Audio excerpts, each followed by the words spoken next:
Diane. Hi, Kathleen. How are you doing? There she Okay. is. You're looking well for a COVID person. Yes.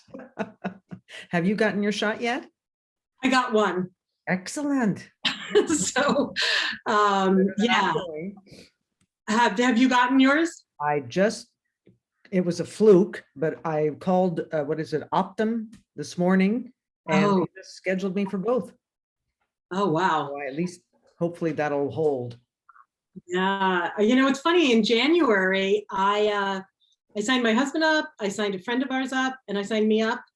They got calls the next day. They got at the end of January. I'm like, Oh no, but now you're set and you've got your yeah, next in one fact, scheduled. next Monday, I have my second one. Good for you. What one are you getting? Pfizer. It Me just was too. like, Me too. yeah. So let's Yeah. hope that we're of the majority or minority. I don't know which it is that has no reaction whatsoever.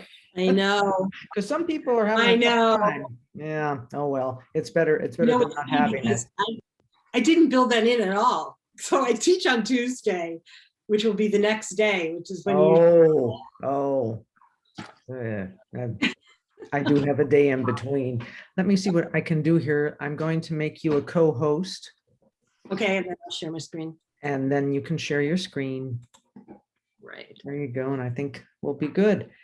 Cindy's going to introduce you. Okay. And I'll, as you know, when we have the questions and answers at the end, I'll review them. So there's a buffer, and then Okay. ask you the questions. Okay. Oh, I just showed my students that picture. That's great. And I quoted you. The Irish need to know their place. We compared it to the Holodomor and the Yes. Chinese famine, the famine under Mao. Oh, And just good. yeah, it's a worthwhile comparison. Yeah. Yeah. Well, I do make the Holodomor comparison briefly in the beginning. Good, good. Yeah. It's kind of amazing how the stories just kind of keep going on the kind of cluelessness of the Brits towards Ireland.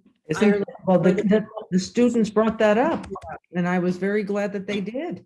They say, why do they always oh, well, you know the story. But So how has it been having it online? Well, you had to do that last spring, right? no, we really sort of stopped it. We just had people send in their lectures on Zoom and then as a video, and then we would send that out. So it wasn't nearly as satisfying as this is. We've been having wonderful audience numbers and very good questions. I think our discussions, if anything, have been more dynamic than they were in the past. So there's a silver lining. And obviously we haven't had to worry about logistics for the speakers. So it's in that sense easier. It just isn't the same experience. I mean, and that's true of our own classes, but it's good. It's not a bad way to do it. Yeah. So we'll see what happens going forward. Yeah. I have to say, I find in my survey class, I feel like it's a great group. It's an intimate discussion because I can only see like 6 of them. That's right. So, and they're the ones who talk all the time. So that's the truth. Yes. And actually, I thought about that and I thought, it always kind of makes me twitch a little when I see some that aren't listening or they're reading a book or something, eating the banana split. But here you only see the ones that participate and are active and talk and really listen. It's wonderful. It's a great reinforcer. I know. So that's good. Yeah. So you're going to stay full time for a while? You have a few years to go yet? Yeah, I actually had been thinking of FERPing at the end of this year, but I'm going to work another full year. Oh. Mostly because my kid wants to continue living in Ireland. Oh, see, you did that. Well, that's wonderful. And then you can go and visit her. Yeah, well, she's there now and haven't been able to. Oh, well, hopefully she'll still be there and you'll be able to go. Yeah. Now, do you have family over there so she can visit them? Yes, although she's in Cork and they're up in Belfast. Oh, in Belfast. Wow. Yeah, I didn't so realize that. it's Boy, look at that lovely background on our on our colleagues. aw. That's I took perfect. this picture in West Cork. Yeah, there you There you go. go. Yeah, well, we're getting everybody in the mood here. So I think Yeah. Kathleen has her screen all set up, so when the time comes, we'll be ready Yeah. to go. Yes, It I does think- seem weird to have like no contact with Sonoma State. I Oh, keep saying definitely, it's like a definitely. reverse Brigadoon. Like if I went by, would it be pasture land or, is it even there anymore? I know it. Who can say? Yeah. It is weird. We're all operating in this vacuum almost. True, true. It's nice to see you, Kathleen. It's nice to see you. I have to admit it. I feel like we live in our little hobbit house. I go swimming every day and that's like it. Well, that's all Oh. right. Yeah, Nothing that's wrong with great. that. Teach and swim. I'd like to be able to swim. I'm freezing. Yeah, could be worse than that. Yeah. So Kathleen, have you looked much into the FERP business? Do you think it's pretty good all the way around? Yeah, I mean, so, I've only been at Sonoma State like 21 years, 22 years. Oh, you're a kid. I'm not going to have as much of retirement as I would want to. And Oh. so, by FERPing, at least it, goes to like our house would be paid off. Well, So, that's big. Wow. I envy you that. I'd have to live to be 137 if I was going to have my house paid off. Geez. Oh, well. in fact, we just financed it because, I don't know, you just begin to, I was like, what if something happened to one of us? Would we be able to keep the house? And, so this way, even though we'll continue to pay the larger amount and pay it off quicker, if something happened, we could drop back, Good. Good. with interest rates at like 2.5%. What, how can you it's very tantalizing. Yeah. It's So an option. I think it'll be an option for a while yet. Then all of a sudden it won't be. yeah, well, do you remember? I remember mortgage rates at 16%. Oh, yes, I remember. I remember very well. I wasn't buying anything, but my sisters bought their homes. Oh, no. 16, yeah, well, they refinanced, Yeah, I'm sure, but still. I think, didn't it even go higher than that? That was during the Carter administration, huh? Yes. Yeah, yeah. Yeah. Not good. Not good at all.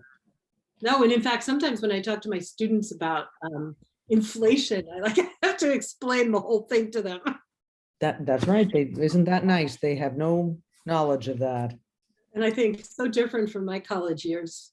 So, inflation was pretty intense. It was indeed. We still have 5 minutes. Are the chickens laying yet? Is that for me? Yes. Yeah. Yes, they are. I didn't know if Kathleen had chickens. I don't think so. Yes, at least 3. I think there may be a 4th laying in a secret spot somewhere in the yard. She's the one who gets bullied by the other chickens. And so she's done this before where she finds like a little secret location and she'll lay there. We found like, piles of 20 eggs before.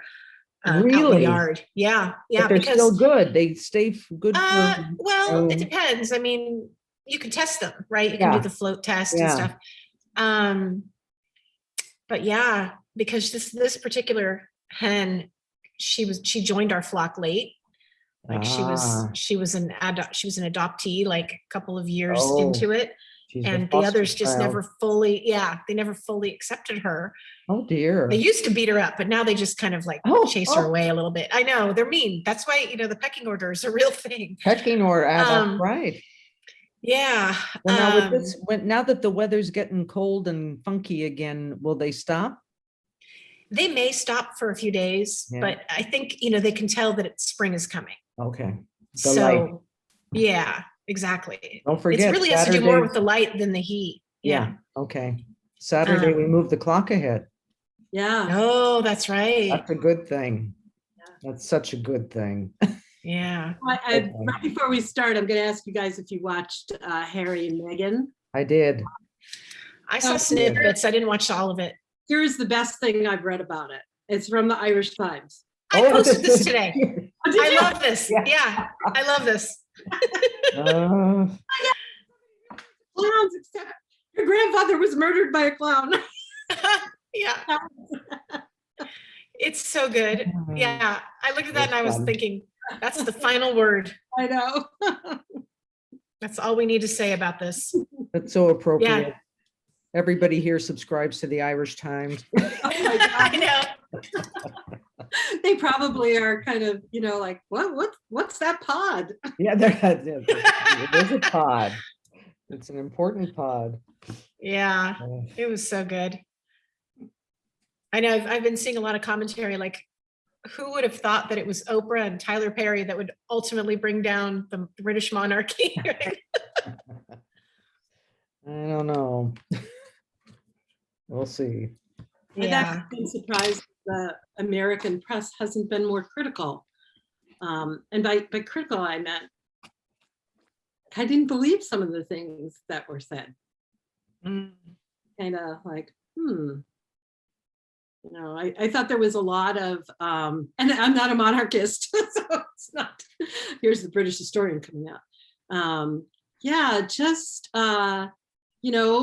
tantalizing accusation and then refusal to give detail. Yeah. I'm not going to tell you what happened with the flower girl dresses, but Kate made me cry. Yeah.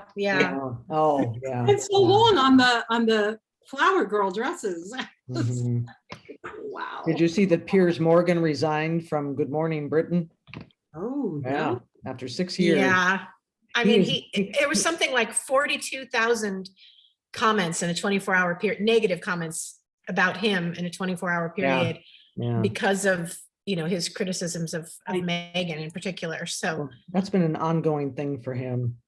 yeah, apparently he asked her out on a date like way And back. he refused.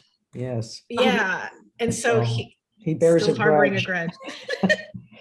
All right, ladies, if you're ready, I think we can get started. Good evening, everyone, and welcome to the Holocaust and Genocide lecture series. And we're very happy to have with us this evening our own professor of history, Professor Kathleen Noonan. And to introduce her, I will turn this over to Professor Boas.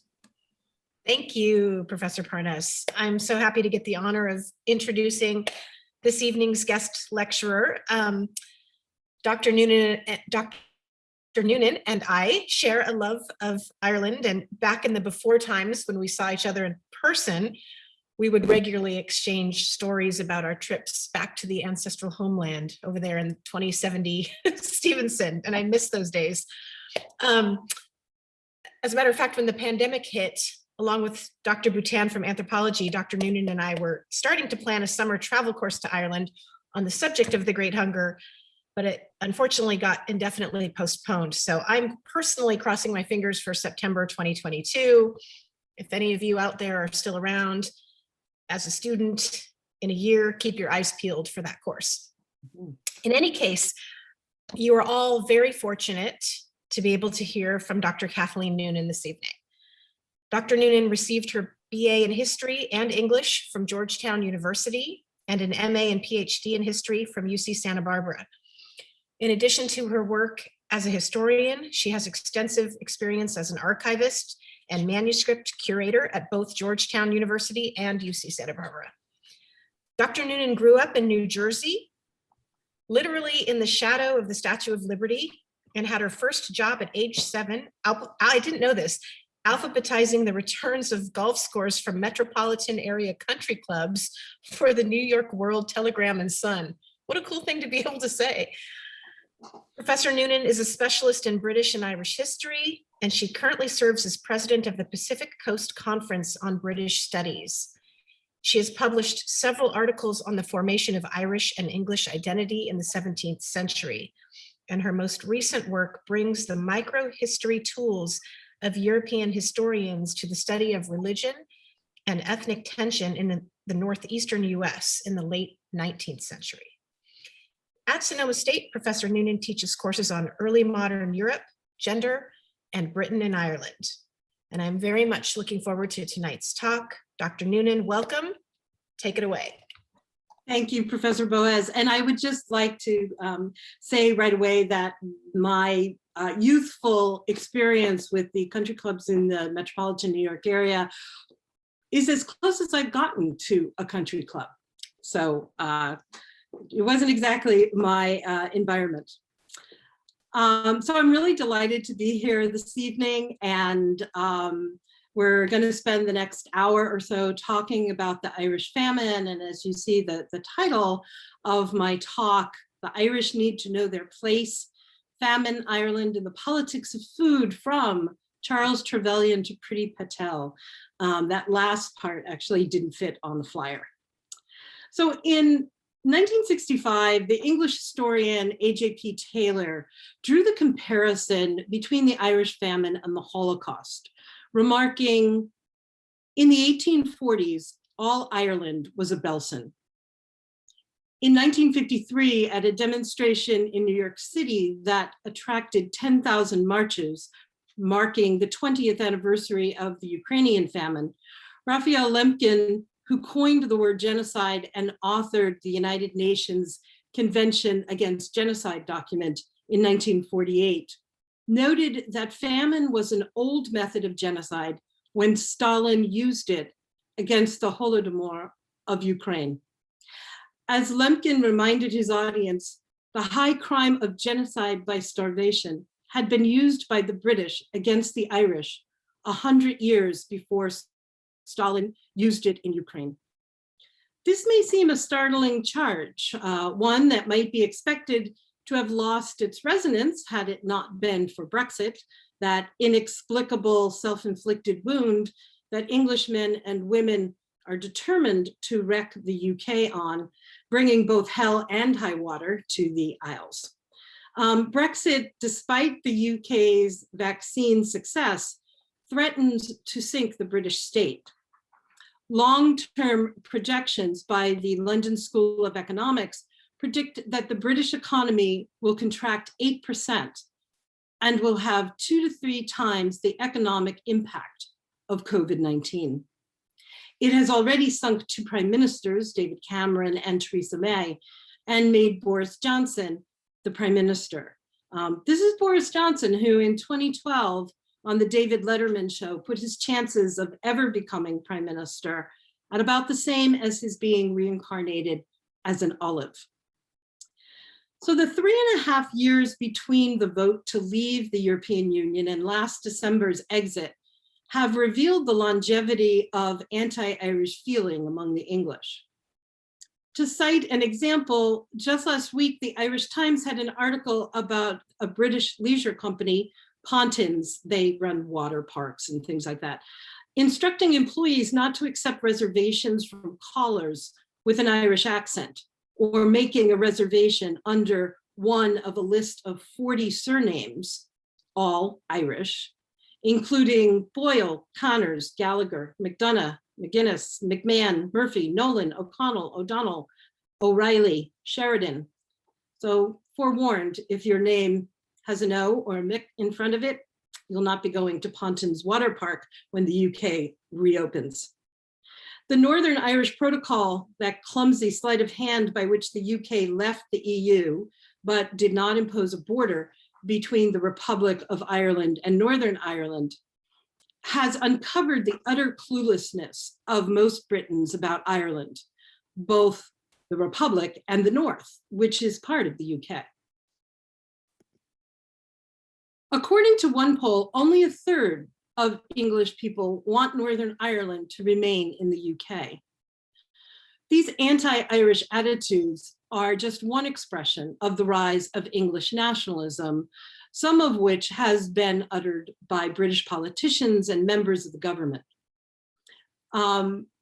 So just now, I'd like to relate two marks made in the last year of the Brexit debate. The first one, as reported by Nicholas Watt in The Guardian, which is one of London's major newspapers. Watt reported that a Conservative Party member of the House of Commons argued that the Irish needed to stop with their insistence that there be no hard border between Northern Ireland and the Republic. Many feared that the reimposition of a hard border would destroy 20 years of peace brought about by the Good Friday Accords in 1998. This Tory politician charged on the floor of the House of Commons, "This really cannot stand. The Irish need to know their place. It is not right for a country of 4 million people to dictate terms to a country of 66 million. In editorials in the US and Ireland, this Tory MP was reminded that since the Republic of Ireland is part of the EU, it was not a country of 4 million standing firm on the issue, but an entity in excess of 400 million, that is the European Union. In July of 2019, Priti Patel, who is now Boris Johnson's Home Secretary and at that time was a member of Parliament, condemned Ireland and the EU's intransigence on the issue of a no hard border. She suggested threatening Ireland with food shortages to force the Irish to give up their demands about the border. The UK is the Republic's #1 trading partner, and a lot of food, including a variety of potato used for chips, as in fish and chips, comes from the EU. Comes from the UK. Patel asked, why has this point not been pressed home during negotiations? There is still time to go back to Brussels and get a better deal. As editorial pages throughout Ireland and in London have noted, to threaten the Irish with food shortages when the famine is the touchstone of Irish history signifies an utter lack of historical knowledge, as well as treating the Irish as a colony that they once were, rather than as the sovereign nation that they now are.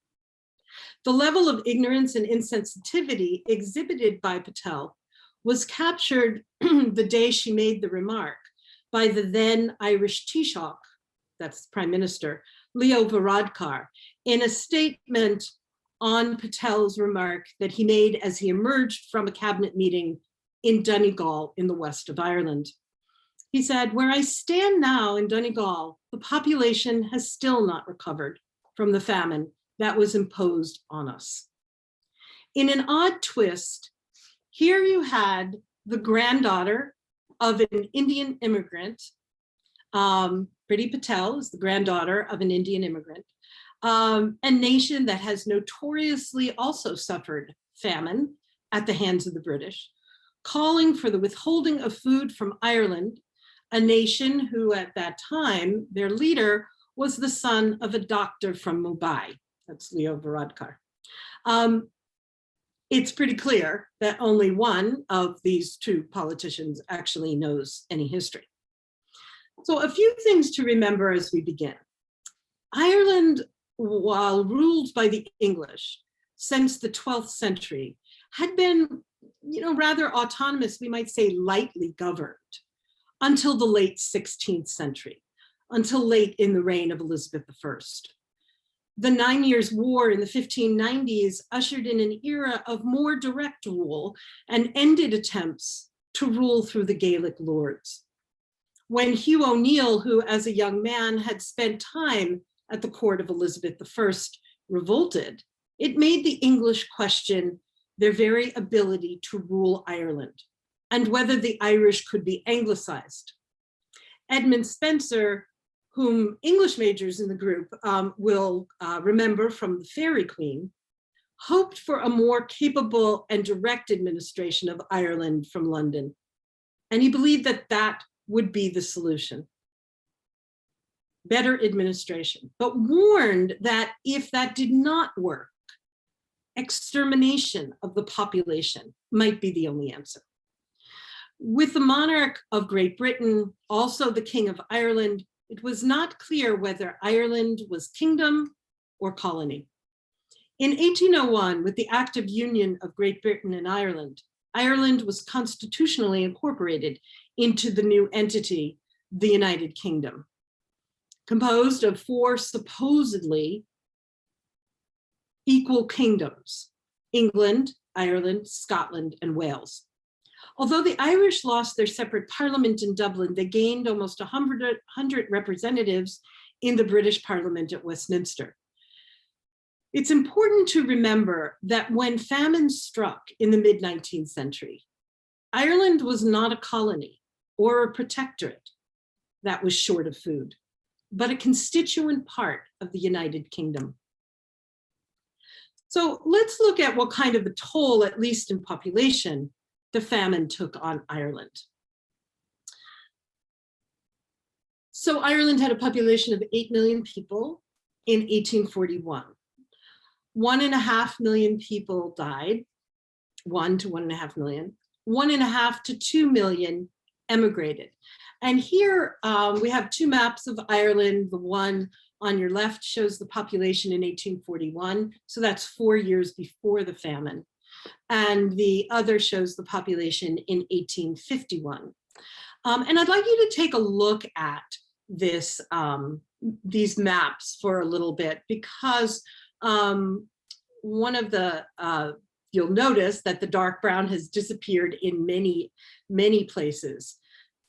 This southern area here along the coast of Cork was, as you'll see, pretty densely populated well inland into Tipperary. The southeastern part was pretty, populated, and then just incredibly dense population here in Northern Ireland, into Tyrone, into Fermanagh and Roscommon. You'll see that along the coast here in the west, there's dense population as well. Whereas in 1851, there's a little bit of population around Dublin, and it's really largely just around Belfast, with only the tiniest bit of density left along the very coast of Cork. So over here on the right, you see this blue map, and it's actually ticking away the decades for us. So I'll just keep talking until 2001 or 2002. I want you to look at it from 1841, here we are. This is how the density is decreasing.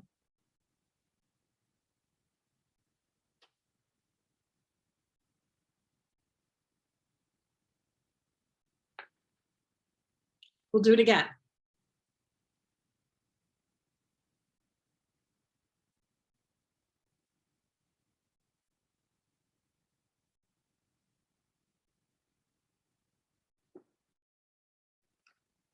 So I'm not sure if I can ask questions. I have a feeling that I can't get responses from you at this time. But one of the questions I would want to ask you is, when is population at its least dense? The famine lasts from 1845 to 1851. But if you notice, and we'll catch it on this go round, the least density is around 1961.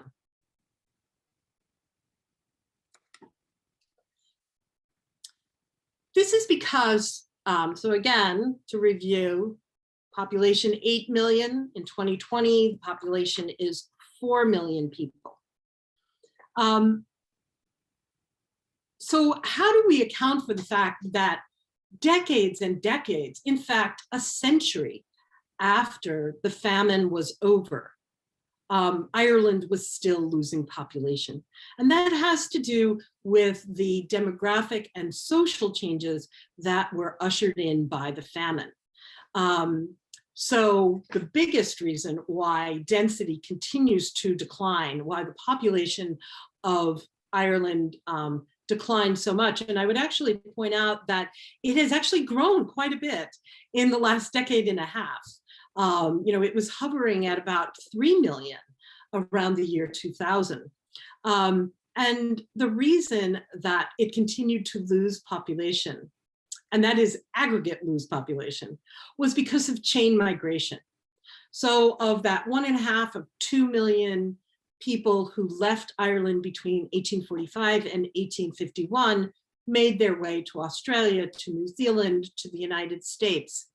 They kept in contact with family through their wages. They made it possible for other families to come over. Entire villages actually emigrated to particular cities in the United States. And so this continues all the way into the 1960s. So the migration pattern set up by the famine actually lasts for well beyond 100 years after the famine. There are other social changes that Ireland experiences as a result of the famine, and one is late age at first marriage. Because you had to have some way to support yourself, and because of the upheaval in the land system, it became more difficult for people to marry. This was, by the way, one of the major reasons for emigration. Only 1 or 2 of the children would be able to be set up well enough to be able to marry. The rest of the children would be expected to emigrate. We also see a greater influence of the Catholic Church as a result of the famine.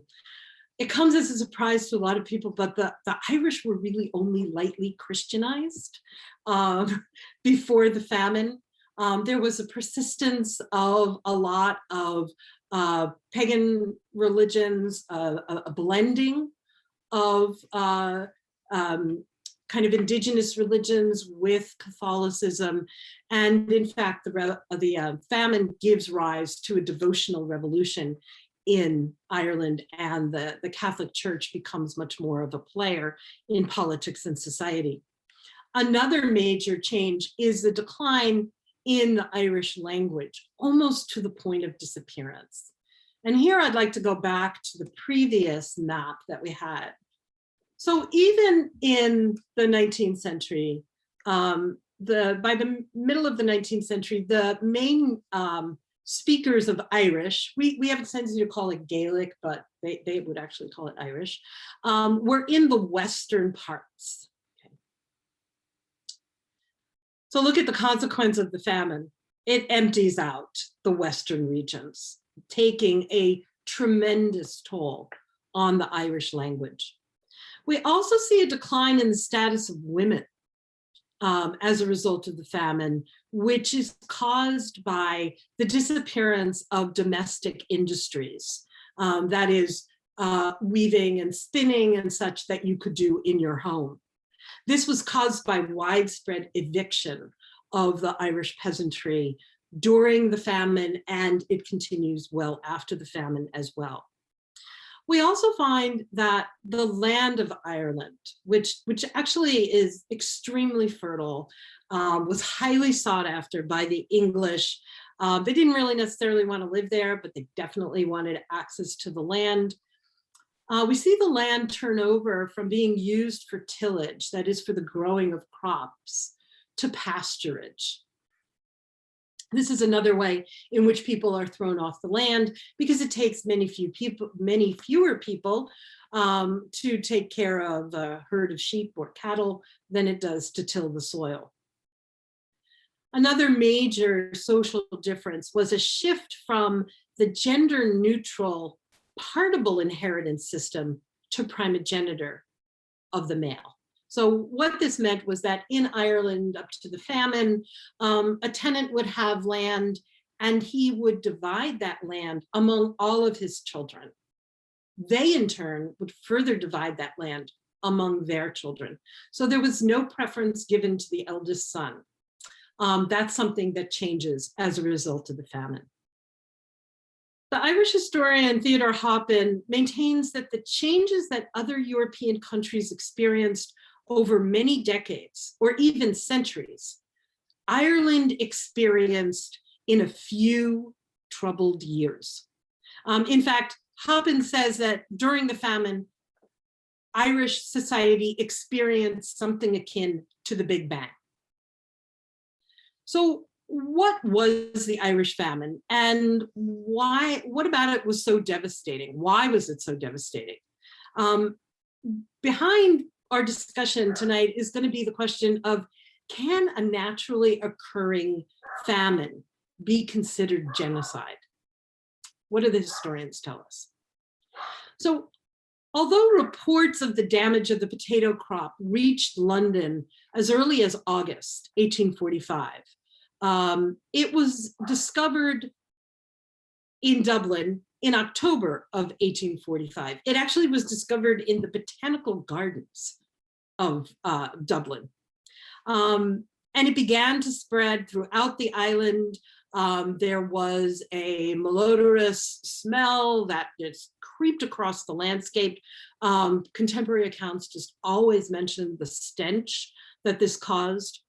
And once people smelled this odor, within a day or two, the potato crop, which was at this point in October, almost ready to be harvested, it blackened in the ground and the potatoes turned watery and completely useless. People scrambled to salvage as many as they could, but literally overnight, the acres of lazy beds, as the potato planting rows were called, went from healthy to inedible. Oops, sorry. Okay, so here is a drawing on the left-hand side of the potato plant with the blight on it, and there is actually a live picture of the potato blight on a potato. And I actually saw this a few summers ago in upstate New York when I was visiting family there. Yes, we moved out of the industrial city. My sister not only moved to the suburbs, she moved to the rural areas. So anyway, I was up in upstate New York, and we're watching the evening news, and it's the local news. And there's a report of a tomato blight in the area. And it's I have this written out phonetically. Okay, Torthan rue infestum, which is the particular mold that the Irish potato famine was caused by. So in upstate New York, here we are on a summer evening, and they're reporting the same mold destroying tomato plants in the region.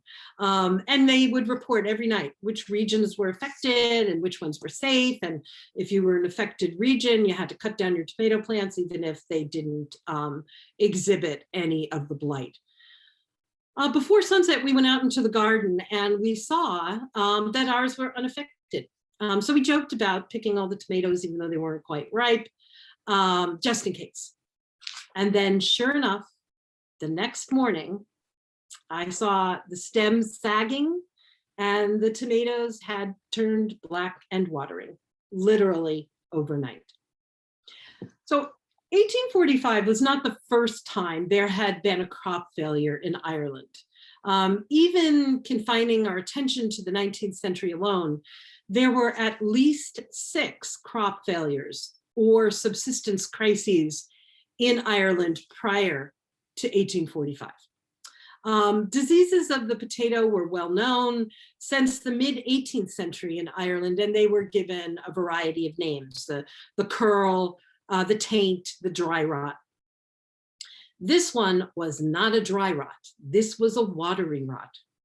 The standard response to these earlier crop failures was the importation of grain that was sold at a subsidized price and public works schemes to put people to work so they would have money to buy food. The recurrence of crop failures, usually due to weather, even spurred the British to establish a poor relief system in Ireland, something that actually the English had had since the late 16th century. Crop failures were common in 19th century Europe, in fact. You know, like, where would all of those French revolutions of the 19th century be if it weren't for crop failures, right? The revolution of 1830, 1848, 1870 all owe a significant piece of the cause to crop failures. The difference was that in 1845 in Ireland, it didn't last just one season. it affected the entire island. Although the impact was worse in some areas than others. Contrary to what the English maintained, it was not less severe or unknown in Protestant Ulster, in the northeast section where most of the Protestants lived. Also, the culprit this time was, as I said, a watery mold. Spores were carried on the wind. It was a new pest. This was something that had not been seen in Europe before, had not been seen in Ireland. It actually came from the America, originating in the Toluca Valley of Mexico and coming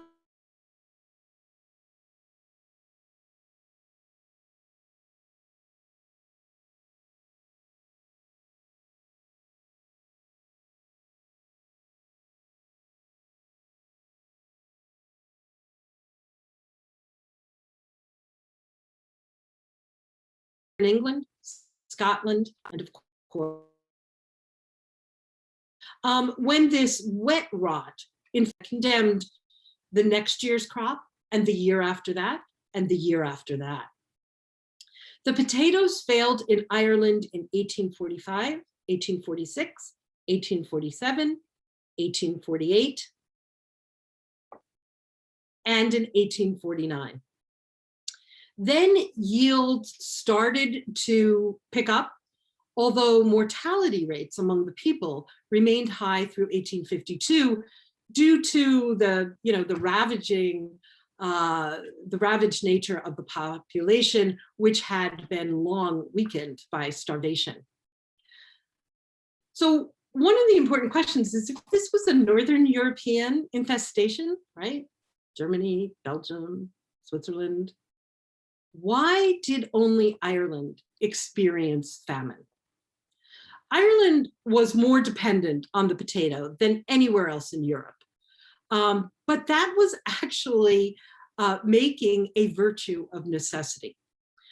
This is something that you'll often hear, that, one of the major problems was only potatoes, and how stupid is that? Well, their dependence on the potato was due partly to the land system, which was built on the wholesale transfer of land from Irish lords to English soldiers, adventurers, bureaucrats in the 17th century. In fact, 17th century Ireland sees the largest wholesale transfer of land from one class of people to another.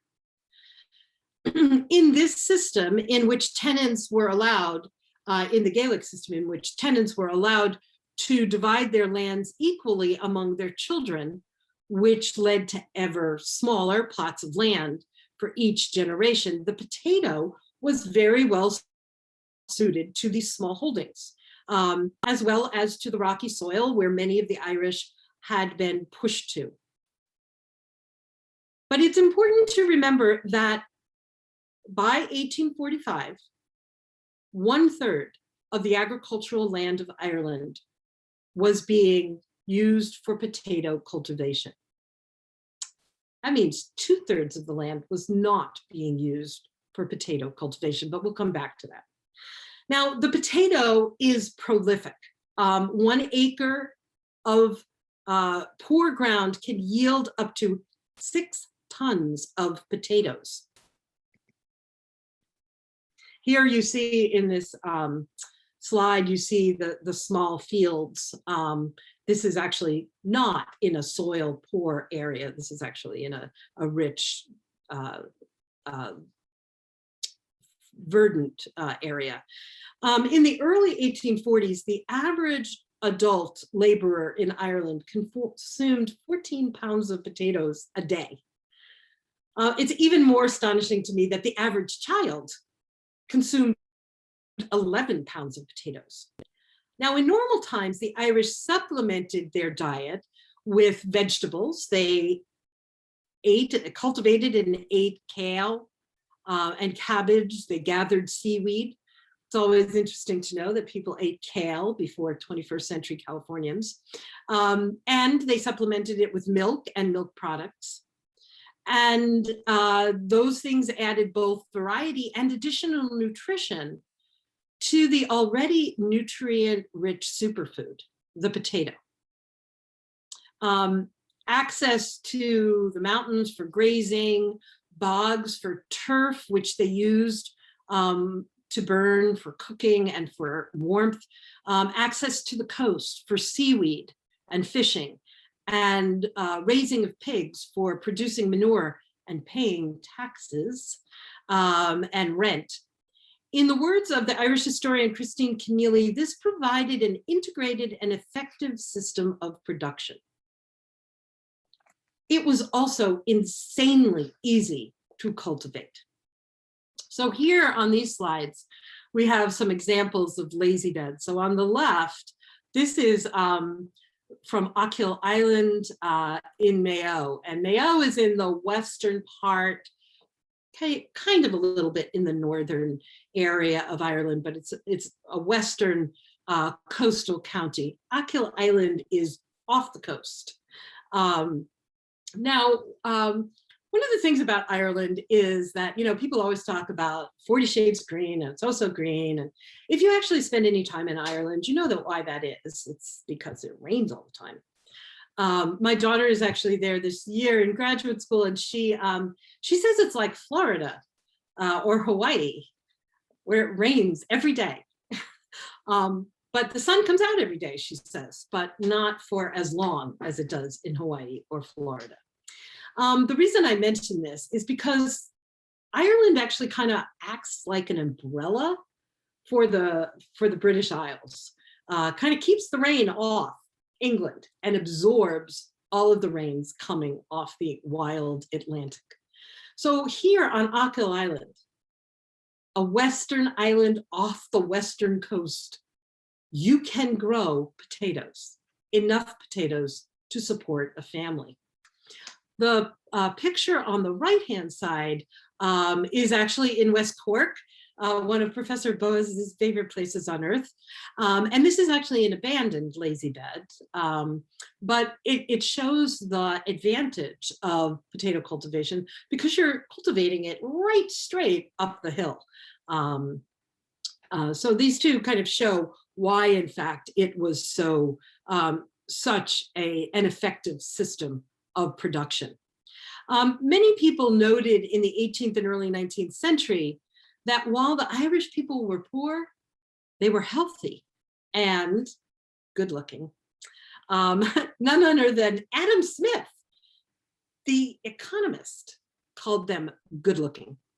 In commenting on the health and handsomeness of the Irish in London, he attributed their physical virtues to potato eating, saying, "No food can afford a more decisive proof of its nourishing quality or its being particularly suitable to the health of the human constitution."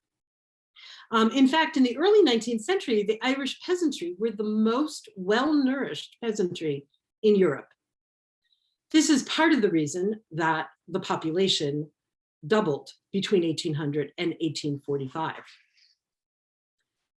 In truth, Ireland and the rest of the UK were growing at about the same rate, 1.2% a year. Later in the 19th century in France, which also had a system of small plot farming, Napoleon III tried desperately to get French peasants to eat potatoes in order to improve the nutrition of the French nation on a mass scale.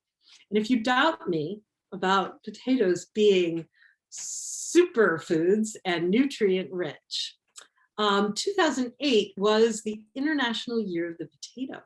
I realize many of you were quite young at that time and you may have missed this designation and this celebration of the potato, but there you can see the UN declaration and the potatoes are singled out as being seen as a key component in the worldwide fight against hunger and malnutrition and the creation of food security. On the right is actually a flyer from the agriculture directory from 2011 from South Africa, in which they also talk about the advantages of potato eating. So in any case, when the potato crop failed, it had devastating effects, but not because the Irish only grew potatoes. Remember, 2/3 of the agricultural land had been given over to grain and vegetable cultivation and grazing. Nor was it because Ireland was overpopulated. Economic historians now estimate that Ireland could have fed a population of over 16 million people in the 1840s, twice the population it actually had in 1841. It was already feeding an additional 2 million people in England, those who worked in the dark satanic mills of industrial Britain.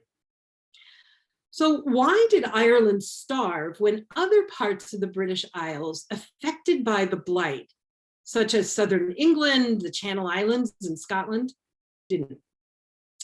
So I think some of you are already familiar with John Mitchell's comment in the 1870s that the Almighty sent the blight, but the English created the famine.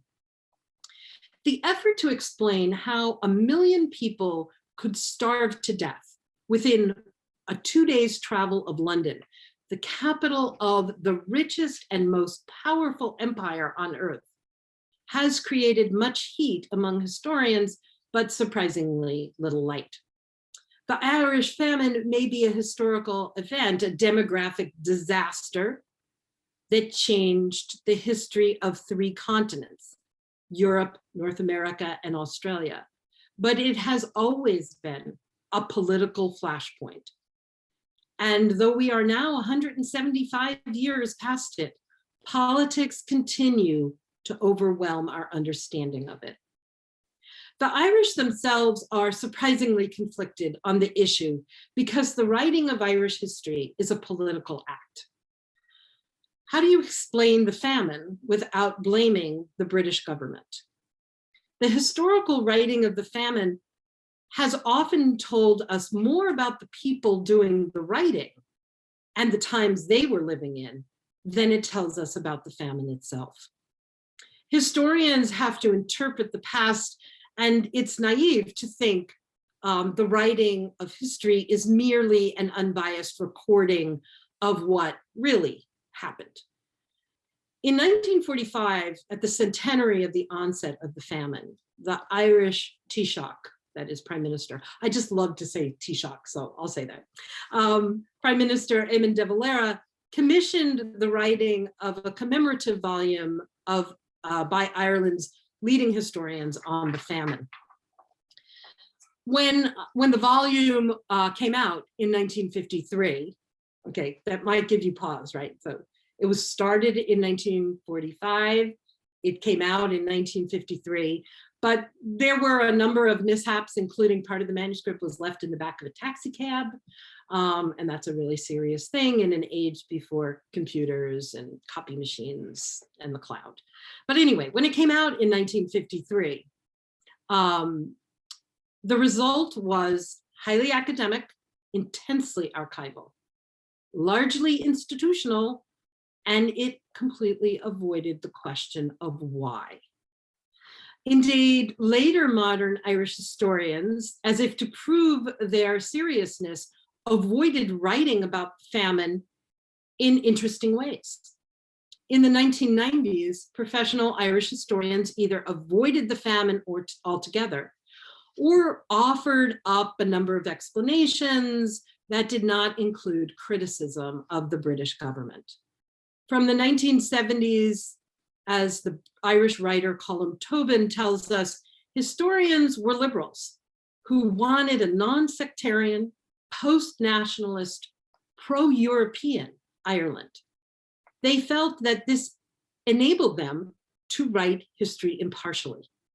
As a consequence, they attributed the devastation to an antiquated land system and the inadequacy of any mid-19th century government to relieve a population so vast and so debilitated as the Irish in the 1840s. They also argued that as much food was coming into Ireland through relief as was being exported to England to feed its industrial working class. From the end of World War II to the 1990s, Irish historians have ignored, marginalized, and sanitized this central event, not just in modern Irish history, but as former British Prime Minister Tony Blair has pointed out, the defining event in the history of Ireland and Britain. So why have they done this? Well, the writing of history in Ireland for the last 80 years has always been done with one eye on the British and one eye on the IRA.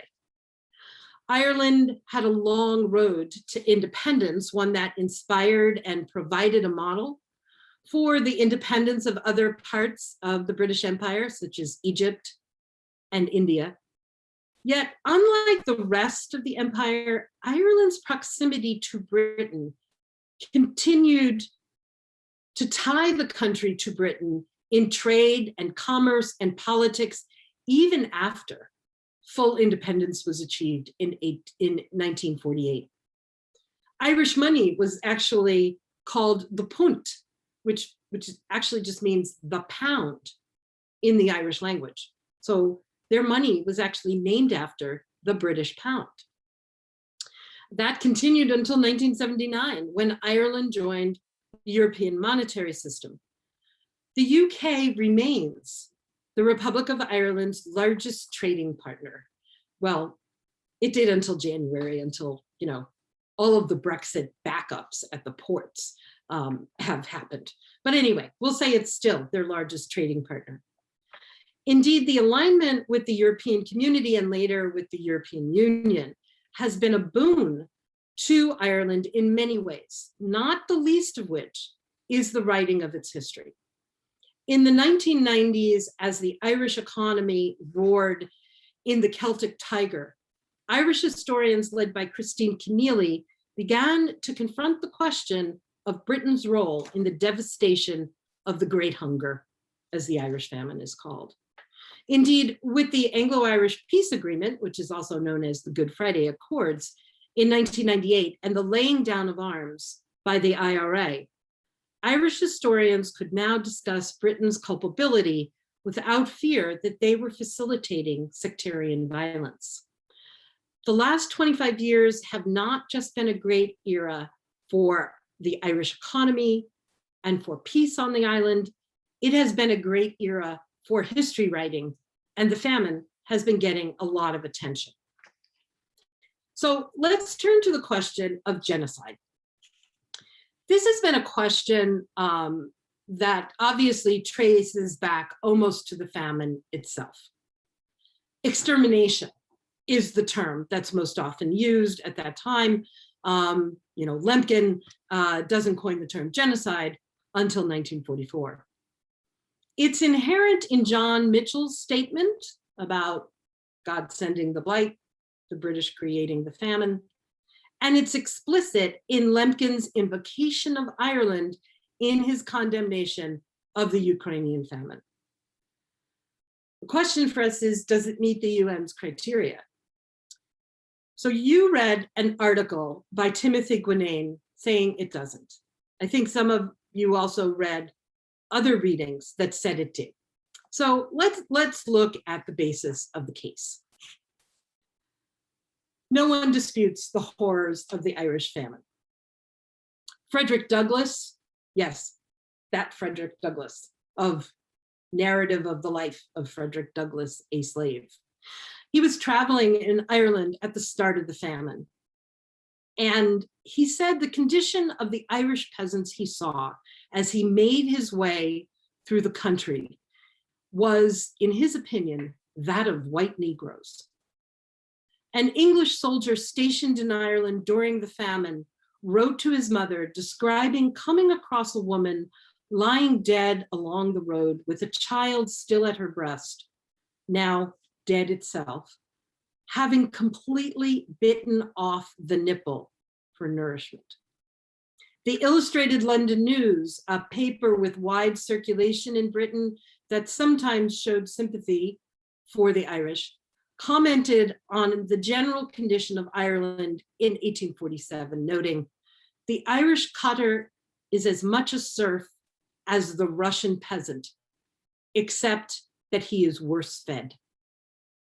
Travelers wrote of seeing masses of people on the roads who held out their dead children as the coach passed, begging those inside to bury the child. The ships that carried immigrants offered their own opportunities for death, with the coffin ships headed to Canada having higher mortality rates than Africans experienced in the Middle Passage.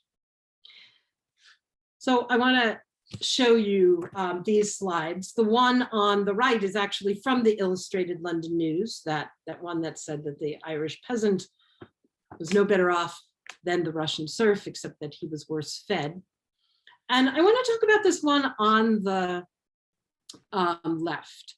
So this is actually one of a series of drawings that was bound into a book that was sold in England for Irish relief. And it's from 1846-47. So much of what I described, from that English soldier writing to his mother, seeing a woman and her child dead along the road, is kind of replayed here. Mother holding her child, the child looks like it has died. Other children in the background, a baby standing utterly naked in what can only be described as a desolate landscape. But I don't know if you can see, there is a specter here. There's the skull and the eyes. And so the specter of death hangs over the land and the people. So what did the government do? Well, initially the government under Prime Minister Robert Peel, there he is, reacted quickly. He set up public works schemes. He even imported corn, sometimes secretly, because he didn't want his fellows in the government to find out. He secretly imported it actually from the United States. This was, to a large extent, how the British had handled earlier famines and crop failures in Ireland. Indeed, in the first year of the famine, Prime Minister Robert Peel's policies of public works and corn importation did prevent excess mortality, despite a 50% loss of the potato crop.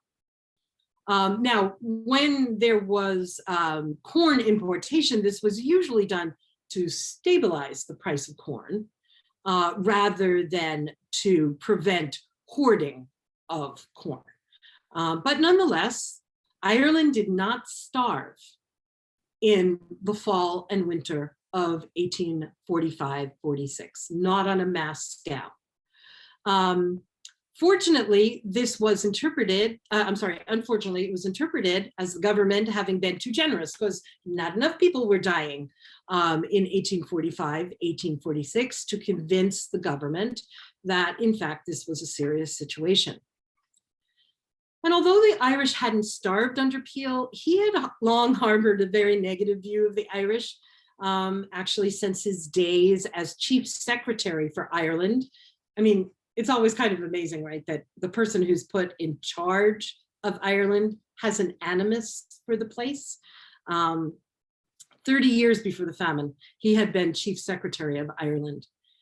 In that capacity, he remarked, quote, "The Irish need firm lessons," I have it up here, "because they could not understand oblique ones." When his government fell in August of 1846, he was replaced by the Whig Prime Minister, Lord John Russell. But the real architect of the British policy towards the Irish in the famine was a civil servant, Sir Charles Trevelyan, the permanent Secretary of the Treasury. I'm going to tell you a little bit about Trevelyan, but I probably only have to put this little quotation up here for you to get a sense of where we're going with this. The judgment of God sent the calamity to teach the Irish a lesson. So private philanthropy did more than the government to relieve the Irish, especially the Quakers, who relieved the Irish immediately and open-handedly without regard to religion.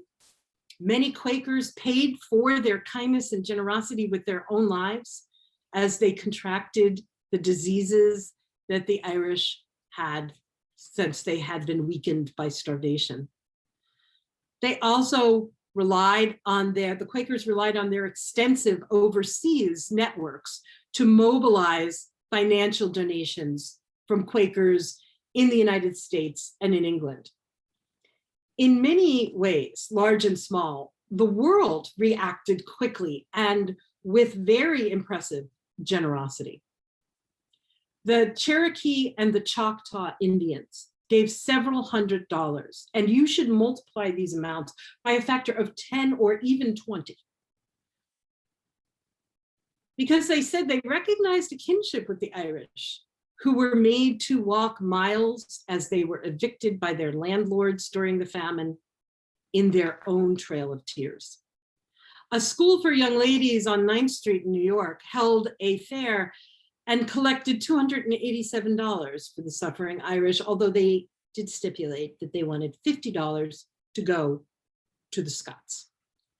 A member of the New York State Senate and a philanthropist who headed the New York Committee for Relief of Ireland estimated that Irish house servants, that is, Irish domestics, in the United States contributed $1 million to the Irish Relief Committee. The board of the New York Stock Exchange contributed $2,000, and Thomas Corcoran of the architectural firm Corcoran and Riggs in Washington, D.C., the Corcoran Gallery is actually named after him. He contributed $5,000, as he said, because his father was an immigrant from Limerick. The situation in Britain was a bit different because it was infused with notions of protocol. For those contributing to Irish relief through Britain, Queen Victoria's contribution of £2,000 became the ceiling for donations. When the Sultan of Turkey wanted to contribute £5,000, he was told to reduce it to 1,000 so as not to outdo the Queen. It probably should be noted that the Sultan of Turkey might have been motivated more by politics than sympathy for the Irish. He was at that time trying to enter into an alliance with Britain to protect him from the Russians. But nonetheless, foreigners outside of Britain were very, very generous. The Pope issued a papal encyclical in March of 1847, ordering that prayers be said throughout the Catholic world and money be collected for the relief of Ireland. Collections in response to his appeal came from as far-flung places as Grahamstown, South Africa, Buenos Aires, Argentina, and Sydney, Australia. The Pope even offered an indulgence of 7 years for 3 days of prayer for the Irish poor, and personally contributed 1,000 Roman crowns from his privy purse. The bishops of Ireland raised £400,000. When it had become obvious in the summer of 1846 that the potato crop was failing again, the government instituted a works projects, which meant mostly the breaking up of rocks to build roads, something it had done actually in previous periods of food shortages. In this way, the starving could earn money, and because they were earning their food, their morality would remain intact, or at least it would not be further worsened, since the English already believed that the Irish were notoriously slothful. Here you have, so on the right, this is a map of Ireland with the relief works listed. And I don't know if you can see it, if you get up really close, you can. It lists by county the percentage of the adult male population that is actually on the relief works, working on the relief works. And then it also produces the real numbers of people who were involved in the relief works. On the left-hand side, we have two pictures of these famine roads. And the road on the bottom left, so that's an uncompleted road, and it was actually a road to nowhere. This was one of the complaints about this project, is that frequently it was the original make work project, in that it wasn't supposed to be connecting routes that were traveled. It was just simply to make people earn money so that they could buy food. So in this bottom left-hand side one, you have, what is pretty clear, still pretty big rocks. And obviously it's unfinished. No, that does not ease transportation in any way, right? I mean, it makes even foot traffic much more difficult. The picture above it shows, with all of those rocks broken up into kind of fine pebbles, what the road looked like when it was done. And you actually continue to find these roads all over Ireland.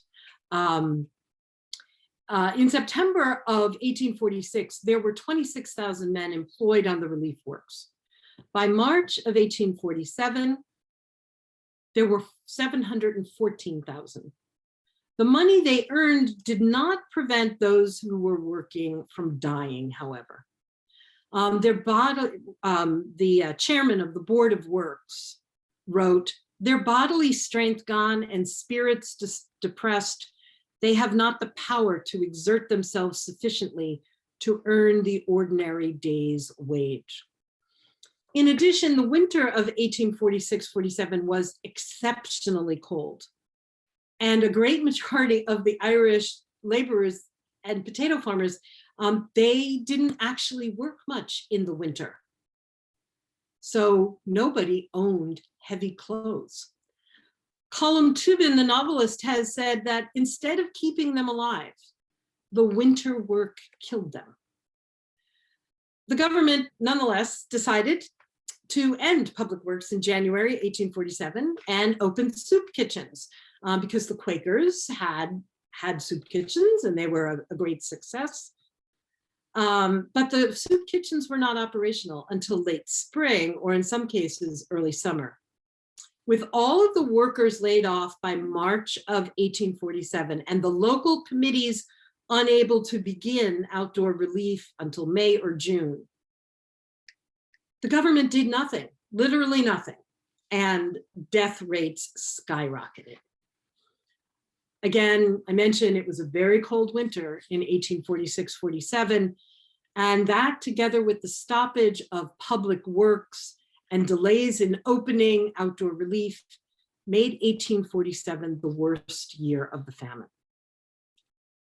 Then in the summer of 1847, with government relief aid as well as all private aid stopped, the government shifted to the theory that Irish property should pay for Irish poverty. Historians point out that this had the support of the British population, not just the British government. Particularly the middle classes were quite enthused by this scheme, and it's been suggested that they perhaps were suffering from donor fatigue. As the American scholar of Irish history, James Donnelly, has noted, if Britons were well along towards spending £10 million to relieve the Irish of their starvation by the spring of 1847, without being able to see any permanent signs of improvement, the question arose as to whether the root of the problem was in fact financial, or, as seemed more likely to most educated Britons, it was moral and racial. Britons, and particularly the English public, came to feel that it was not wise or necessary to continue relief to the Irish. given that the Irish, quote, though not deficient in resources, display only a crafty, a calculating, a covetous idleness. In the face of this, what could British money really do? If the Irish are so idle, all the money in the world's not going to help. The London News posed the question, if the splendor of our benevolence has not kept pace with the hideousness of her misery, it has not been from any want of inclination on the part of the living race of Englishmen. In an attempt to manage the famine, the government led by Trevelyan, but supported by many others, shifted the burden onto the Irish, in particular the Irish landlords. The British government made the workhouse the center of famine relief. So the Irish Poor Law of 1838 had restricted all relief to being within the workhouse, no outdoor relief. And the workhouse was supported by a rate paid by Irish landlords. And it was based on how many tenants you had on your land. The deprivation of the winter of 1846-47 swelled the number of Irish seeking relief in the workhouses, which were really just poorhouses. They weren't doing any work at that point. A sign of their utter desperation, since once inside, family members were separated according to gender and age. Also, it's kind of surprising that so many people were trying to get in, given the fact that any land they held in tenancy had to be surrendered before they could go into the workhouse. So here you see, this is actually in Dungarvan, people outside the workhouse trying to get in, trying to get alms from the workhouse. The workhouses were, by this time, vastly overcrowded, which made them centers of disease and death. In Skibbereen, and I understand that some of you listen to the song Skibbereen. Skibbereen, as you probably know then, is a market town in County Cork, and it would become the cry of revenge for the famine in the late 19th and early 20th century nationalist movements. So in Skibbereen, the workhouse was built to house 800 people. In January of 1847, which was the start of Black 47, it housed 1,169 people. By mid-March, the number had risen to 1,450. Here you see on the right, you can see a floor plan of the workhouse, and you can see the segregation of girls and boys and such. Between November 1st of 1846 and March 10th, 1847, 728 people died in the workhouse in Skibbereen. In the last 10 days of March 1847 alone, 104 people died. They succumbed to starvation, typhoid, cholera. You know, I said the workhouse were charnel houses of disease. And on the left-hand side here, you see the student sitting on the floor, and she's sitting on a 2 square foot tile. And that was the amount of room allotted to each inmate of the workhouse in that winter of 1846-47. This was only one workhouse in a town in Cork. The Cork Union Workhouse, which was in Cork City, was built in 1841 to house 2,600 people. In January of 1847, there were 5,600 inhabitants. There were 91 deaths in the last week of January, 127 the following week, 164 deaths in the second week of February. That was 1 every hour of that week. Just removing the corpses became a major problem. Whoops, sorry. Oh, this is my deaths. Okay, yes. So here we have recorded deaths from significant diseases. And again, in this illustration, this is a second plate in that collection that I said had been put together to raise funds for relief of the Irish. And so this one is called Disease. And you see, I mean, it's very, very memento mori, right? We got these skeletons dancing around. And if you look below, you have naked and starving Irish. Oops, sorry. Okay. And so burying the victims of the workhouse or just the victims out in the countryside became a major problem. The situation continued to deteriorate, and there were 757 deaths recorded in the Cork City Workhouse in the month of March.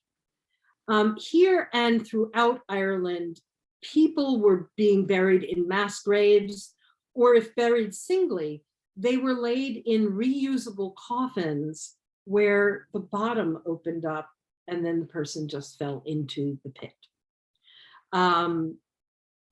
So despite this, the government resisted allowing people to receive relief outside the workhouse because they feared that it would become a permanent part of the system. Given that what they saw as the natural laziness of the Irish, many agreed with Thomas Bateson, who was a Conservative member of Parliament for County Londonderry, so he's an Irish MP, when he warned that if the right to outdoor relief were established by law, quote, the whole of Ireland would be one monster workhouse union, and the Prime Minister of England the head relieving officer. The Irish Poor Law was funded by Irish landowners, so each person who went into the workhouse cost his landlord money. This encouraged landlords, many of whom didn't even live in Ireland, they lived in England, and they knew very little about their tenants. Many of these landlords were already very deeply in debt. It encouraged a lot of them to get these tenants off the land. If you can't make a go of it and you have to go into the workhouse, you're going to cost me money. In June of 1847, a law went into effect. It was called the Poor Law Extension Law, and it's better known as the Gregory Clause because it was introduced by Sir William Gregory, who was an Irish MP. You might get the idea that the last thing the Irish need is more work from their Irish MPs. The Gregory Clause targeted those who held leases on as little as a quarter acre of land, requiring them to surrender that land to the landlord if they hoped to receive relief of any kind. It became a very powerful tool for landlords wishing to clear their lands of small tenants, either to avoid the poor rates or to clear their land of tenants entirely so that they could modernize their farms and introduce modern farming techniques. It meant that small landholders who had managed to hold onto their plots in the previous 2 years of shortages now had to face a situation where staying in their homes could result in starvation. Now the famine was removing from the land not just those who subsisted on potatoes, but those who before the potato famine had been small farmers. Many in the Whig Party claimed that this was necessary if any good was going to come out of this famine, which I always think is a great line. Like, if any good is going to come out of this famine. The rates of eviction soared as a result of the Gregory Clause, throwing an already starving population out onto the roads where they die of exposure in startling numbers. So a popular explanation of the mass misery of the Irish in the years 1845 to 1851 is that they were victims of political economy. This is a very common explanation of those historians writing from the 1970s through the 1990s.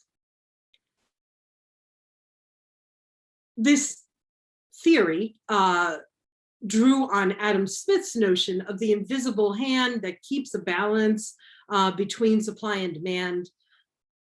Smith argued that when the individual pursues self-interest, he directly assists society because he creates competition. For Smith, government should stay out of the marketplace, allowing free trade, or in the famous term of the time, laissez-faire, to flourish. So in the 19th century, Smith's ideas were married to the teachings of Thomas Malthus, who pointed out that while resources, or in this case, food, increases arithmetically, so think of addition, population increases exponentially. For Malthus, this means that population will always outstrip the food supply, causing overpopulation, which will inevitably lead to famine. Natural and artificial factors keep the population in check, according to Malthus. In the case of natural factors, it means that when a population outstrips its food supply and more sources of food cannot be found, then starvation will occur as night follows day. It will then reduce the population, and that will bring it back into balance with the food supply. In terms of crop failures, the situation will be even worse when the imbalance between food and population will shift suddenly, as it did in the famine. Malthus warned that Ireland had been overpopulated for some time. At least that was his belief. And only the potato had prevented food shortages for the population of 8 million. Supporters of Malthus pointed out that food for the peasantry was always in short supply in the summer months, when the previous harvest of potatoes had been eaten and the new harvest was not yet ready. This actually even gave the term the hungry months, which was commonly used in Ireland to designate June, July, and August. What artificial means, you might wonder, might be available to keep the balance between food and population? Malthus and his supporters counseled the Irish peasantry and the English working class that restraint, as in sexual restraint, was the only way to control the balance. And British leaders had to encourage such restraint in behavior. So what does this mean for the Irish in 1845? It means that the English saw danger, but possibility for the British state in the Irish famine. While the suffering of the Irish was real, the government had to be careful. To simply relieve the Irish, as other nations facing the blight did for their affected populations, threatened to make the situation worse in the eyes of the government and of many Englishmen. For many in the government, most especially our hero, Charles Trevelyan, but also Charles Wood and George Grey, the danger that lay in relieving the Irish, the government, or private philanthropists might make them more lazy, more duplicitous than they already were. Also, the evictions and removal of Irish tenants from the land, even those who could claim the status of small farmers, presented a golden opportunity for Irish landlords. They could modernize their estates and escape poor rates at the same time. It also offered opportunities for English politicians. This was not the first time the English government had tried to remove the Irish from Ireland. 17th century plantations had tried to move the Irish out to the west of the island to make room for English settlers. But during the famine, the Foreign Secretary, Lord Palmerston, he strongly supported these clearances, saying that a positive change in Irish agriculture necessarily implies a long, continued, and systematic ejectment of smallholders and squatting courtiers. There were some dissenting voices, both inside and outside of Parliament. The London News, commenting on the severity of the amended Poor Law, especially the Gregory Clause that led to all of these clearances, wrote, "The Poor Law, said to be for the relief of the people and the means of their salvation, was the instrument of their destruction. Calmly and quietly from Westminster itself, which is the center of civilization, did the decree go forth which has made the temporary but terrible visitation of the potato blight now the means of exterminating through the slow process of disease and houseless starvation nearly half the Irish." The Catholic priest Canon John O'Rourke, who wrote A History of the Famine in 1874, charged that, quote, "a more complete engine for the slaughter and extirpation of a people was never designed." It is clear that much of what increased the suffering, death, and emigration of the Irish was not only man-made, but was coming from the upper levels of the British government, supported by legislation of Parliament. It's also clear that when the Irish disappeared from Ireland through starvation, disease, and emigration, many welcomed it. For some, it offered new prospects. Ireland had long been viewed as a bounteous Eden by the English. It must be said, though, that there were some people of influence who decried what was happening, and we'll talk about them in a minute. One of the interesting aspects of 19th century notions of political economy is that it was so easily compatible with religion. Specifically, evangelicalism and providentialism. Religion, of course, played an important role in Ireland during the famine. While the Irish peasants might have wondered what they could have done that brought down God's vengeance on them, English evangelicals, such as Charles Trevelyan, had no doubts about what the Irish had done. Trevelyan regarded dependence on others as a moral disease. And as the historian Peter Quinn has said, providence and economics were mashed together in the mortar of politics. Malthus himself had said that God mandated mass die-out in order to preserve the balance between population and resources, and that famine was the most effective tool of God's toolkit. In his essay on population, Malthus notes that laissez-faire economics had the advantage of promoting the general purpose of providence, that is, of God. Therefore, Trevelyan and others could maintain that famine was a judgment of God on an indolent and unself-reliant people. The need to refrain from interfering with providence is at the root of comments such as Sir William Nassau's remark that the death of 2 million in Ireland in the famine might not be enough to solve the problem. Anti-Catholic feeling and anti-Irish prejudice cemented in the 17th century reinforced the notion that the famine was God's retribution for the Irish for any number of things.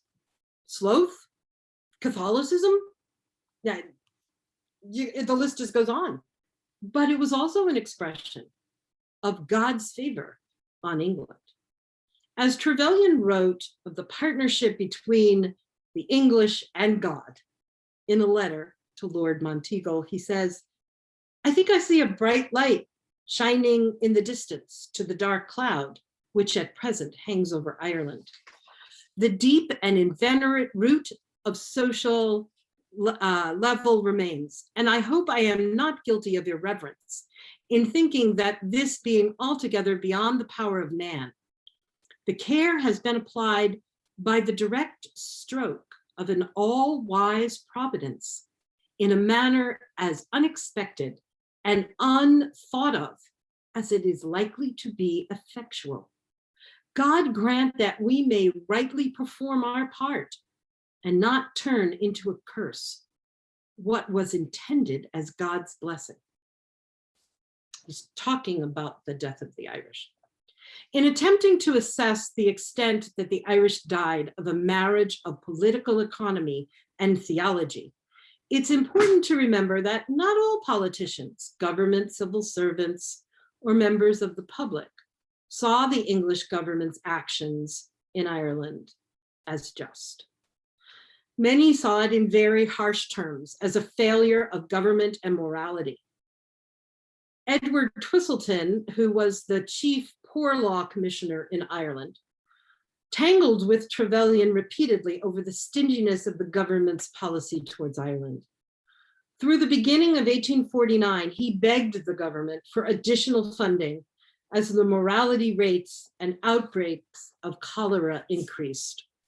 When Trevelyan pushed a rate in aid bill through Parliament to tax the more prosperous poor law unions in Ireland to provide funds for the distressed unions, Twistleton resigned and made public statements criticizing the government. He believed that providing relief to Ireland would require only, quote, a comparatively trifling sum. On the other hand, it would spare Britain the deep disgrace of permitting any of our miserable fellow subjects to die of starvation.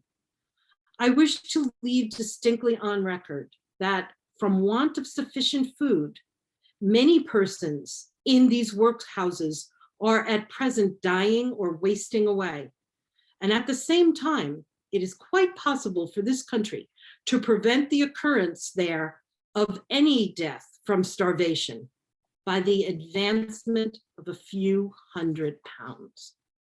In supporting Twistleton, the Earl of Clarendon, who was the Lord Lieutenant of Ireland and a member of the Prime Minister's cabinet, wrote to the Prime Minister, wrote to John Russell, explaining Twistleton's resignation. Twistleton thinks that the destitution here in Ireland is so horrible and the indifference of the House of Commons to it so manifest that he is an unfit agent of a policy that must be one of extermination. Clarendon had already urged the Prime Minister to ask the House of Commons for funds, saying, I don't think there is another legislature in Europe that would disregard such suffering as now exists in the west of Ireland, or coldly persists in a policy of extermination.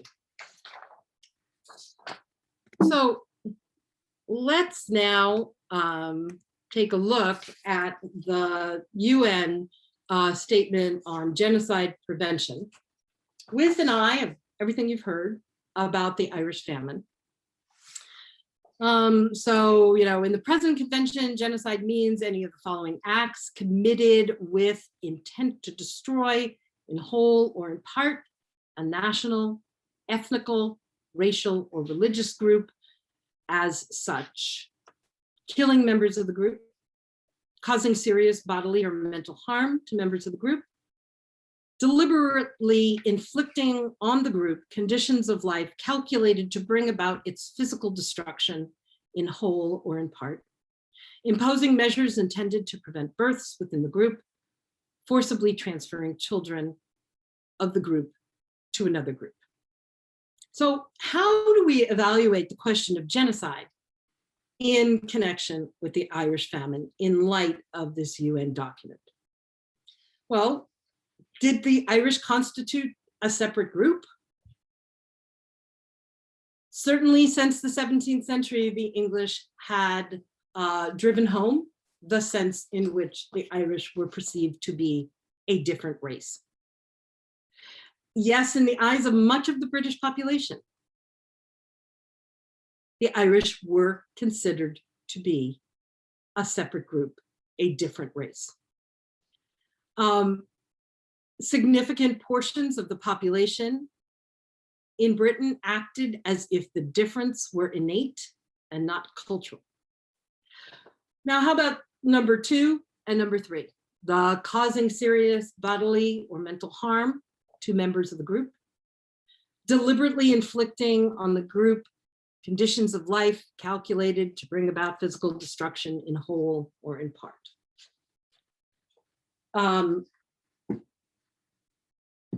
I think in my talk tonight, I've given you a lot of evidence that would suggest the answer to those 2 considerations is yes.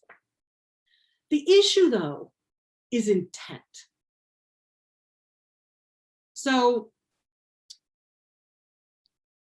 this is where Timothy Gwynane, again, who some of you read, says that the Irish famine was not attempted genocide.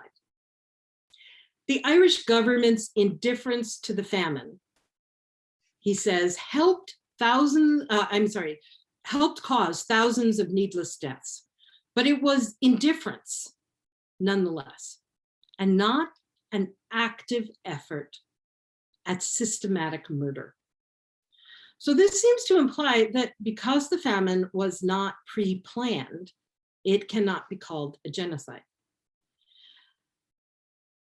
Instead, one historian who also does not believe that the UN declaration applies to the Irish famine characterizes the famine as more a case of opportunism, self-interest and greed, rather than a planned and systematic attempt to exterminate a people.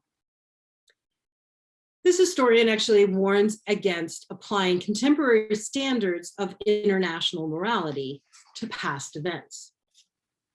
Yet, is it a case of imposing present-day standards on the past when people at the time called British policy in Ireland a policy of extermination, as the Earl of Clarendon did? Is it imposing present-day standards on the past when government action forbid relief, works projects, parliamentary legislation, such as the Gregory Clause and the Raid and Aid Bill, intentionally made the situation worse with the goal of clearing the land of its human inhabitants more quickly? 25 years after the famine, so just before the end of the 19th century, the Irish speaker Marina Grania, who lived at the Rosses in Donegal, which is actually not far away from where Prime Minister Leo Varadkar had addressed the press in light of Priti Patel's comment on food shortages and Brexit. So Marina Grania, who had lived in the Rosses, Donegal, summed up the impact of the famine. She wrote, "The years of the famine, of the bad life, and of the hunger arrived and broke the spirit and strength of the community. People simply wanted to survive. Their spirit of comradeship was lost. It didn't matter what ties or relations you had. You considered that person to be your friend who gave you food to put in your mouth. Recreation and leisure ceased. Poetry, music, and dancing died. These things were lost and completely forgotten. When life improved in other ways, these pursuits never returned as they had been. The famine killed everything." Okay, I'd love to have some questions. All right, let me ask you a few that have already been posed. Can you speak to how much of the moralized, racialized animus was directed towards Catholics in particular? What differences were there in the ways that Protestant versus Catholic Irish were treated or relieved? Yeah, so Protestant Irish in Ireland are morally upstanding, hardworking, very hardworking, and have God's providence on their side in the eyes of the English. Irish Protestants in England face severe discrimination. But Irish Protestants in Ireland, are like the poster child of what the Irish should be as far as the English are concerned. This is one of the reasons why, English historians had long maintained that the famine did not affect Ulster, which was the heavily Protestant area. And of course it couldn't, because they were too hardworking for it to affect them. So when we see these attacks on the Irish, it is largely, at this time, it's not as clear a connection as it will be at the end of the 19th, beginning of the 20th century, but there is a real sense in which to be Irish is to be Catholic. You mentioned Great Britain's government's decisions to help or not help the Irish. Was there not a public vote on these decisions? What was the general attitude of Brits toward the Irish? Was it not in Great Britain's best interest to support the Irish as a strong economic resource? Well, no. So these, some of the measures were passed through Parliament, such as the Gregory Clause and the Rate in Aid Clause. There were also, some of it was just policy of the Treasury, making use of funds on hand and things like that. So not everything went through the Parliament. We should remember what Parliament is like at this point, even though the Great Reform Bill had been passed in 1832. It's only a tiny, tiny portion of the middle class has any right to vote in Parliament. And so, the franchise is very restricted. You really wouldn't, which is one of the reasons why I tried to make a distinction between the British people, British public opinion, which you can get at, and the British government, because the British government is only in a kind of theoretical way representing the British people. It's going to be the end of the 19th century before the vast majority of the British people actually have the right to vote. Okay, and so then the second part of that question was it not in Great Britain's best interest to support the Irish as a strong economic resource?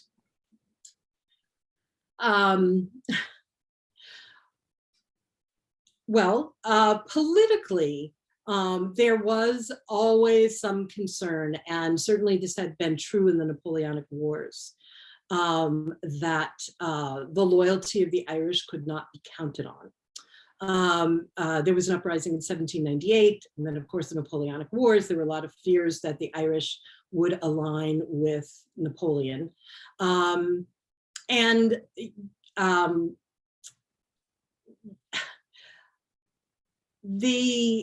I guess what I would say is they saw a small proportion of the Irish population as productive. Those who were involved in cultivation for export, but the cottiers, those living on potatoes, they did not see them, as they did not see the English working class as a great benefit to the economy, which of course it was. But given the ways in which the working class is treated in England at this time, it shouldn't be surprising to see that the elites in Britain really don't make a connection between those who produce the wealth and the great wealth they are enjoying. As denial is a stage in most genocides, is there still denial within the current British education system? Oh, I mean, the Irish family is not taught. There you go. It just, and I will tell you, like, in my Modern Britain class this term, I have my students doing a project at the end of the term on Brexit and devolution, and they have to read British and Irish newspapers in preparation for that project. And it's every week, if not every day, that there's some kind of anti-Irish thing being said by a British politician. It's almost, and in fact, in this sense, Northern Ireland and Protestants also suffer. When Brexit was being discussed, and English people have admitted this since, they never thought about Northern Ireland and what was going to happen to Northern Ireland with Brexit. They just didn't even, it didn't enter into their consciousness at all. And then when that becomes the sticking point, what are we going to do about the border? The border between the Republic and Northern Ireland should be the border between the EU and the UK, but that's going to mess up the peace deal. Their attitude was, well, forget the peace deal. The continued ignorance on the part of, the famine is not taught in Northern Irish schools either, unless they are Catholic schools. There is complete amnesia on this subject. You speak about much of the historiography of the famine as having a pro-European view. How do you feel about more recent historiography written on the famine? Is there much left to write about or argue? Yeah. For a long time, a lot of the work on the famine, I think, was wrong-headed. It was, looking at very quantitative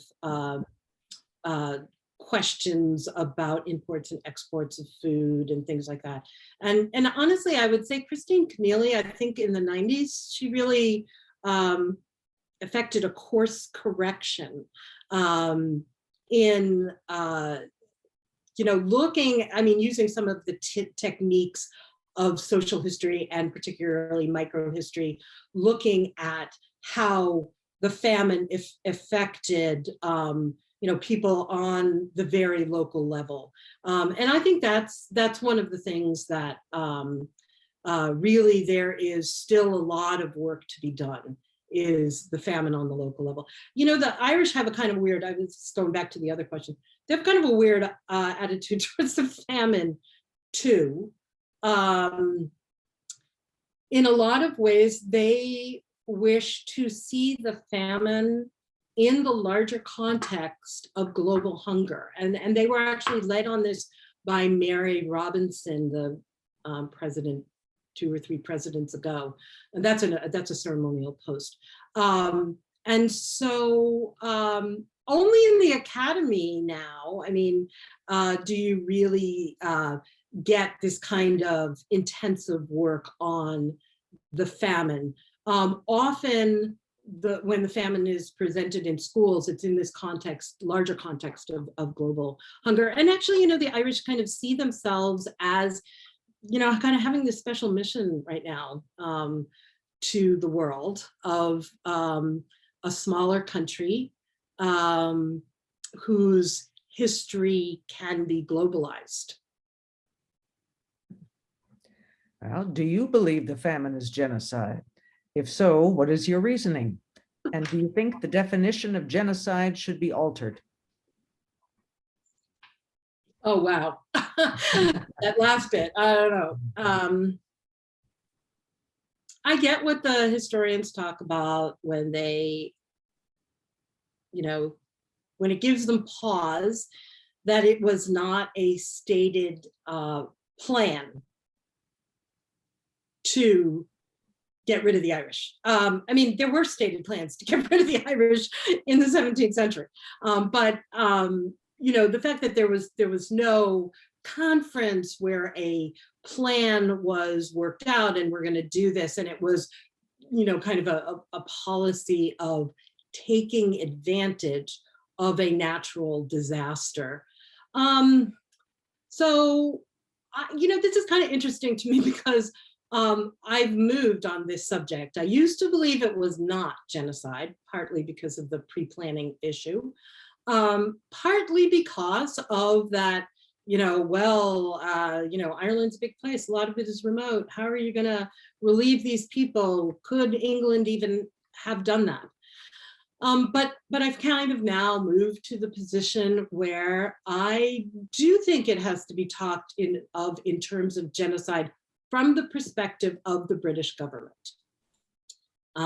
Because the reason I can say that is because I believe people at the time in the government and in the media thought that the government was trying to exterminate the Irish.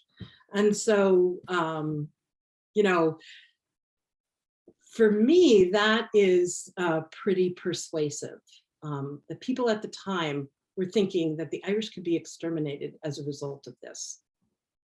And some people thought that was a good thing. Mm. Now, they obviously were not going to hunt down every single Irish person and kill them. But the fact that they used the mechanisms of the government to advance the removal of the Irish. Did Britain want to dehumanize and control Ireland because of what had transpired between them and the US and how the Irish would end up liberated? Okay, so you kind of cut out there a little, Professor Parnas. So did they want to? Were they trying to dehumanize and control Ireland because of what had happened between the British and the US? They feared that the Irish would end up liberated. Oh, I see. Oh, excuse me, I have a correction. Yeah. It says America be liberated. I think we're out of sync Okay. there. Okay.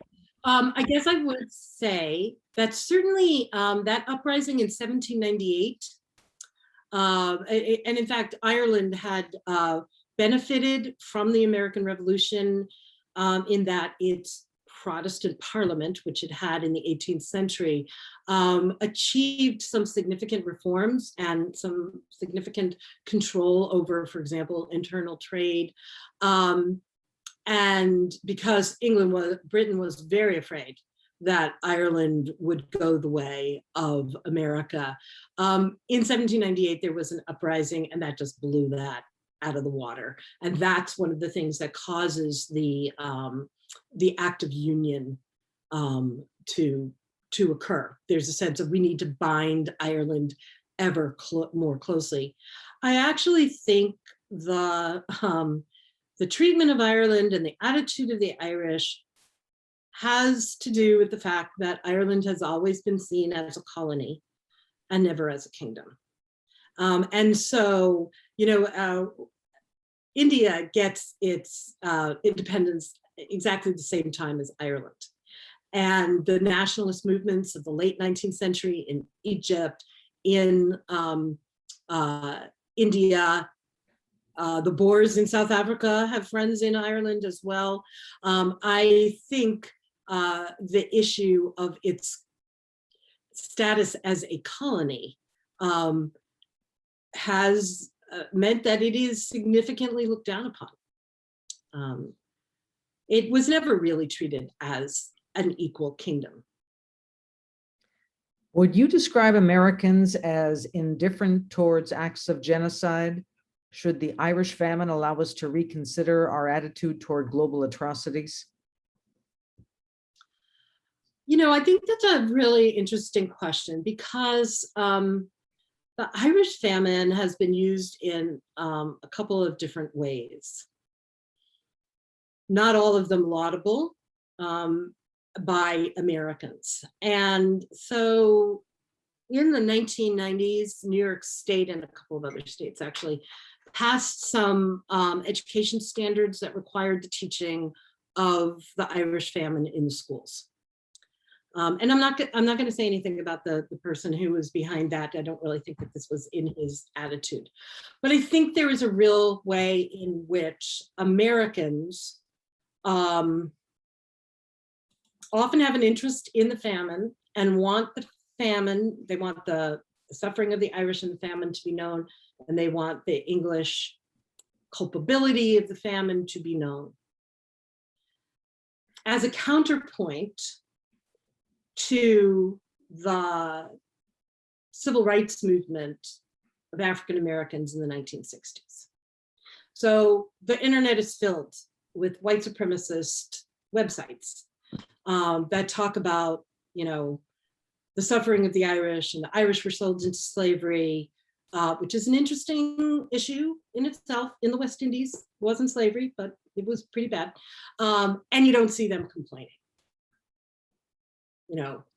So I think that it would be much better if Americans took the cue from the Irish in seeing the importance of the Irish famine as broadening the definition of genocide and broadening the discussion of post-colonialism and also of hunger and the industrialized world's role in hunger. Well, that's very interesting. That gets back to our question about should the definition of genocide be altered? Should You it be notice I more dodged that inclusive? Yeah, you did. I did. But here's another one for you. Why is the Irish genocide not talked about as much as other genocides in our times? Is it because of the widespread genocide deniers?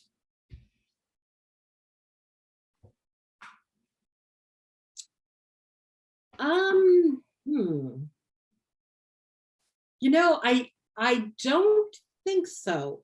I think, the United States has a special relationship with Great Britain, with the UK. I mean, we hear this all the time. I don't know that Biden did this, but traditionally, the first phone call that the president makes when he becomes president is to the Prime Minister of Great Britain. And I think that, in the United States, there is also the sense of wanting to deflect attention to the culpability of Britain. I mean, I should say that there are some sectors of the British government and the British population that have confronted this issue. Former Prime Minister Tony Blair issued an apology for England's treatment of Ireland in the famine. I think most people would still consider it to be something they have to ponder, to consider the Irish famine a genocide. So I guess I wouldn't say that I think it's because it falls in with the general sense of genocide deniers. I do think there is a point where, like, two groups of white people, how can that be a genocide? I think that there are some people who would see it that way. Genocide is something that only happens to people of color. Very interesting. Thank you so much, Kathleen. I think that the Irish famine reflects a number of very important questions that we consider in this course. So this was, again, a very helpful presentation, very thorough. And I want to thank you for your really thoughtful questions. The audience had great questions. I wish I could have seen you. Oh, you have a good audience. Thank you again. Good night. Thank you so much. Okay. Good Good night, everybody. Thank you so much.